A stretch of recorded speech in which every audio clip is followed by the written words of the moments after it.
Hello viewers, on today's news, Boris Nadezhdin, an anti-war candidate vying for the Russian presidency, announced Wednesday he had submitted the signatures required to be listed on the presidential election ballot, potentially allowing him to stand against Vladimir Putin in March. Nadezhdin said he had delivered 105,000 signatures, the maximum allowed by law, to the Central Election Commission in Moscow, which now has 10 days to review the signatures. Want to say a huge thank you to those who believed in us. Many thanks to those dozens, even hundreds of thousands of people who stood in queues throughout our huge country, in 75 regions of the country, in more than 120 or 130 cities, collecting signatures. Nadezhdin said at a press conference he said he had collected 108,000 signatures in total. This is my pride. The many days of work of thousands of people without sleep, Nadezhdin wrote on Telegram, alongside a picture of himself standing in front of a stack of cardboard boxes.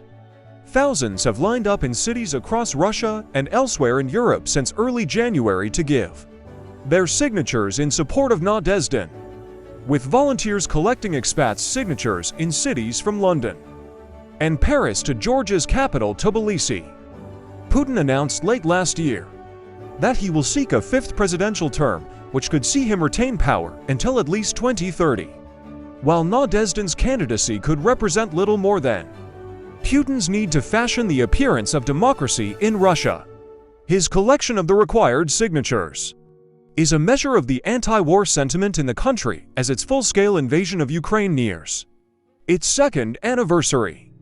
This is the only candidate that wants to stop the military action on someone else's territory, said a voter called Anatoly as he waited in line to give his signature in a snow-swept Moscow.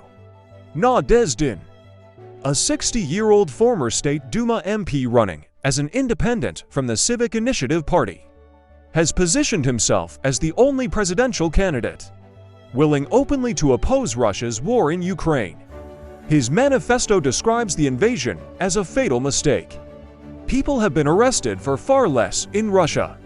How has Nadezhdin's campaign been able to get this far? The question confounds even the politician himself. I don't know exactly why I'm not arrested, Nadezhdin said in an interview with sources.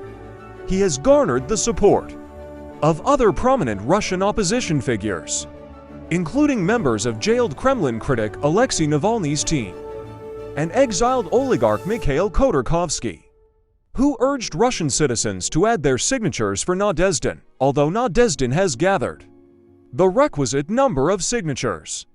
His campaign will be challenged by the exacting and often arbitrary standards imposed by Russia's CEC to formally register as a candidate. The SEC stipulates no more than 2,500 votes can come from a single region. Previous candidacies have been refused on a technicality.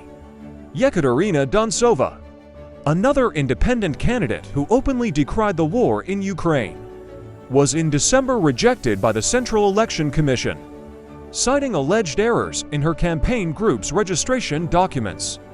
Dontsova later called on people to support Nadezhdin's candidacy in January, shortly after expressing her intent to create her own political party.